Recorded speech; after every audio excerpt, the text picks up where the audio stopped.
Hey everyone, and welcome to another user experience conversation. So, this is really our first opportunity to look at thoroughly how typography manipulates a potential user experience and really the overall perception of what a company appears to us, a potential consumer, looks like, you know?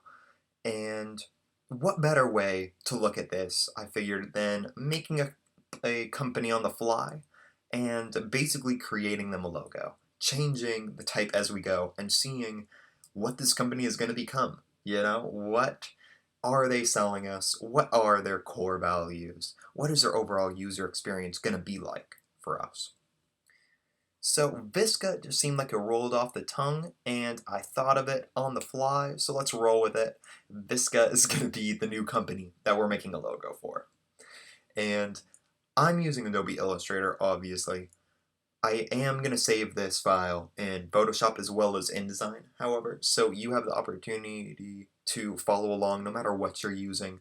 If you do have access to Illustrator, it would be great if you were using the same tool set, more than likely just for ease of following along, you know.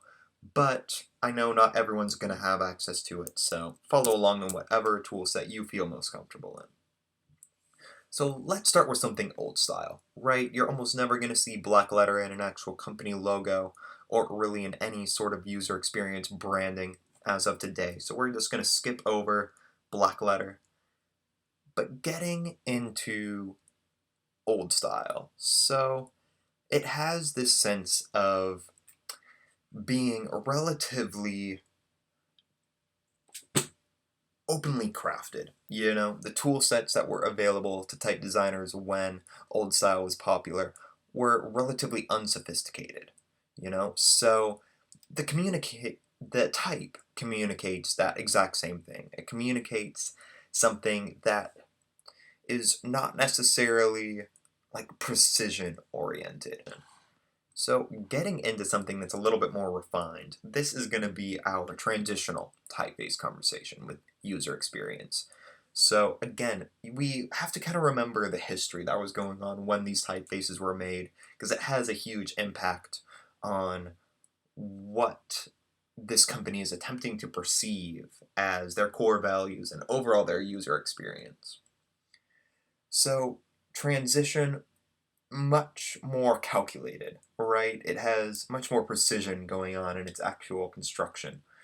So looking at this, now I'm starting to kind of get the sense of something potentially a little bit more um, technologically stabilized, or something more related to technology. So it might be like a cable company, something that still has modern tendencies, however, has that sense of tradition.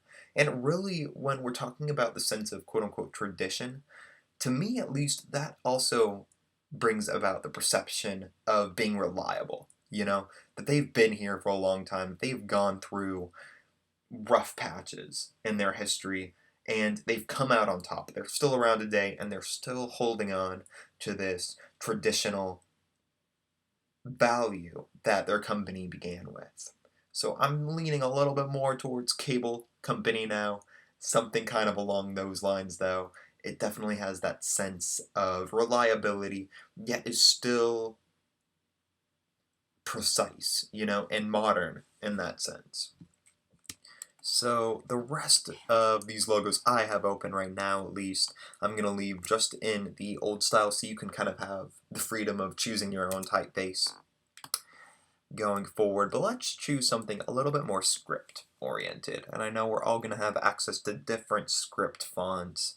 So I am just going to go through my typefaces here and pick something that I find interesting. We might want to go with something a little bit more heavy set than this if it was a real logo. But let's just go for kicks. Let's use Lush.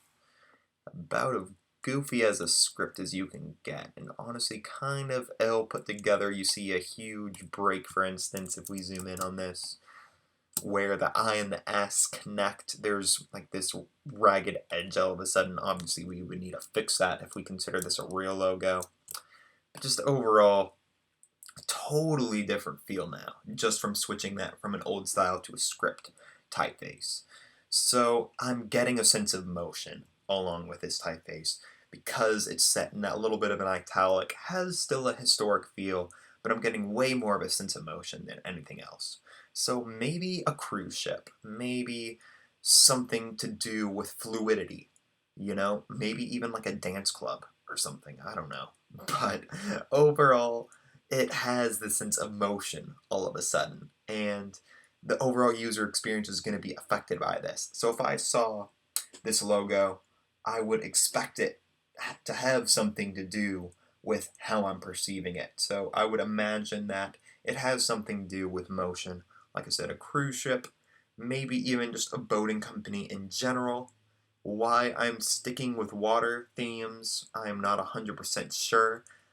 But regardless, it's giving off that feel while also still maintaining the sense of history. You're not going to see cursive lettering all that often nowadays in people's actual handwriting or just general use.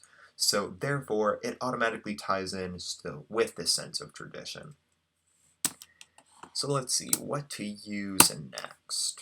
Let's just for kicks go to a slab serif typeface. So you have multiple options on your end, I'm sure. I think I'm feeling in the mood for, if I could find it in my list of typefaces here, maybe Arvo. Let's pull that guy down so it's not making complete connection. So all of a sudden, a much more solid feel, right?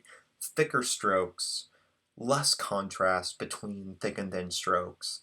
So it's having a little bit more solidity involved with its overall perception of how we're viewing this company all of a sudden now. So it might be a shipping company, it might be something a little bit more in line with transport, something like that, just because it has that really solid foundation feel to it. So that's how I would probably perceive this company going forward, just in this change of typography. So that was Slab. I don't feel like getting into too heavy of a conversation about that. Now, last but not least, we have to do something neutral. We have to go with the sans serif option just to see what that's going to look like. Again, use whatever you have access to. I'm just going to pick one at random. So let's go Helvetica New Light. Don't want to go as light as thin. But let's just choose that. Bring it up. Okay. So all of a sudden, we have a much more modern sense to Visca. So something, to me at the very least, it's to a certain degree neutral. It could fit in with just about any of the companies that we've talked about up to this point that this logo could potentially be a part of. Minus like an old school museum or auditorium, something like that. I feel like an old style or a transitional in that regard typeface would be perfect for those situations. It doesn't really communicate the sense of history anymore. It's going for much more of a neutral, much more of a modern feel. So looking at it, this could go in a little bit with just about anything else we talked about, really. It could be potentially a shipping company. It could be potentially a cruise ship or a cable or a telecom service. All of a sudden, just by changing to something that's more neutral, like Helvetica and other sans serif typefaces that kind of follow the same rules as Helvetica does, it automatically has this kind of openly interpreted feel to it. And that's something that's really powerful when it comes to using a sans serif typeface, especially one that's even stroked, like Helvetica is that it is just so openly interpreted. I mean, this could instantly fall into practically an endless amount of categories. But with this, I mean, this video was all about just getting you to really begin analyzing what is being communicated by your choice of type. We cover the classifications, that was all fine and dandy, but where is that going to get you in your professional career? And really, it's all about, especially when you're given the unique opportunity of helping a beginning company set forth their new branding potential, or an existing company that needs a restart, that needs a refresh, to their branding materials, and being able to look at all these different categories that we've covered and what they actually communicate. Because that's really the bottom line. That is the entire purpose of using these different classifications and being able to discuss them in detail is overall, what are you communicating with your choice of type? So we covered just about every spectrum we could through creating Bisca, their new logo. And right after this, we're going to look at existing companies' logos. Because although it's fun to be able to create one on the fly, it's just a little bit more thorough and almost easier to break down what companies have already taken as their decision of typeface and how that influences their user experience, their overall perception to the public of what their company is all about. So that'll be a really interesting video, and look forward to seeing you guys there.